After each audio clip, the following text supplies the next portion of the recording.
প্রিয় দর্শক, আসসালামু আলাইকুম। বর্ণাঢ্য মানুষকে ত্রাণ দেওয়ার নামে হচ্ছেটা কি? চলুন আমরা সম্পূর্ণ ভিডিওটা আগে দেখি, তারপর কথা বলতেছি। খাইলে আল্লাহ পাক ভালো করে দেয়। হ্যাঁ, আর কাকা আপনি 10 বার করে পাঠ করবেন। সবাই তো খাবার নিয়ে আসে, কাকা আমরা নিয়ে আসি কি মেডিসিন, ওষুধ নিয়ে আসি, যেন ওষুধটা মনে করেন কোনো প্রবলেম হলে ওষুধটা যেন খাইলে আল্লাহ পাক ভালো করে দেয়। হ্যাঁ, আর কাকা আপনি 10 বার করে পাঠ করবেন। আপনি যদি 10 বার প্রতিদিন পাঠ করেন ইনশাআল্লাহ আপনার জন্য ভালো হবে। আপনি বলবেন আমার সাথে সাথে, বলেন আসসালাতু আসসালামু ওয়ালাইকা ইয়া রাসূলুল্লাহ। বলেন ইয়া রাসূলুল্লাহ, ইয়া নবী আল্লাহ, ইয়া রাহমাতুল লিল আলামিন। বলেন সাল্লাল্লাহু আলাইহি ওয়াসাল্লাম। সুবহানাল্লাহ, আলহামদুলিল্লাহ। আল্লাহ আপনাকে কবুল করুক, আল্লাহ আপনাকে কবুল করুক। আমি আসি না, আমরা ওই ব্রিজের সামনে। আচ্ছা চলেন আমরা ওই পাশে সামনে গেলে। জি,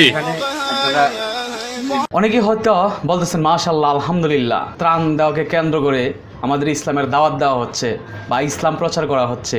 এই ধরনের ভাবনা অনেকের ভিতরে আসতে পারে বা অনেকে ভাবতে পারেন।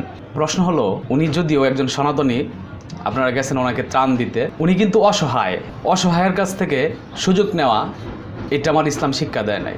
আপনার ভালো ব্যবহার, আপনার আচরণে যদি কেউ আপনার ধর্মের প্রতি আকৃষ্ট হয়, তখনই তাকে এইভাবে আপনার দাওয়াত দিতে পারেন।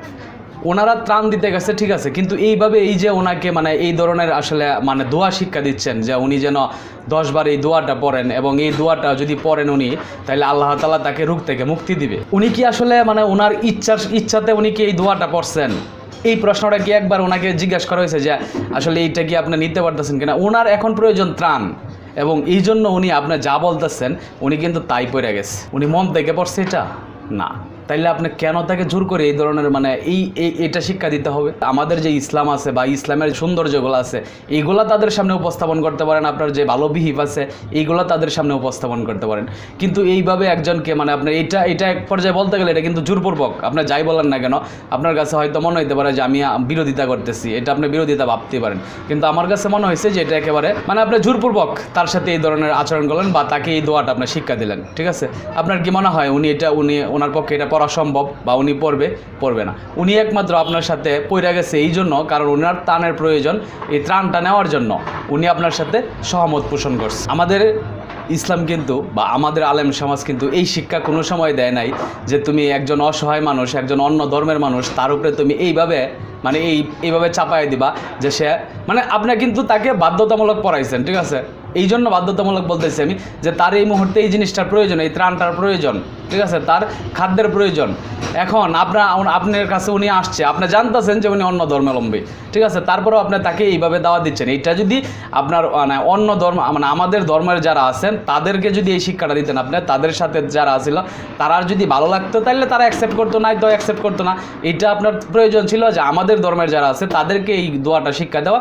মেডিসিনের পাশাপাশি আল্লাহর উপরে তাওয়াক্কুল করেন, আল্লাহর উপরে ভরসা রাখেন এবং এই দোয়াটা পাঠ করেন। আল্লাহ তাআলা সকল রোগ থেকে আপনাকে মুক্তি দান করবে। আপনার এই এতটুকু কাজের জন্য আজকে এমনও প্রশ্ন উঠাইতেছে যে আপনার ত্রাণ দেন না দেন। ঠিক আছে, আপনারা ত্রাণ দিতে যায় আমাদের ধর্মের মানুষদেরকে বিভ্রান্ত করতেছেন এবং জোরপূর্বক ইসলাম দাওয়াত দিতেছেন।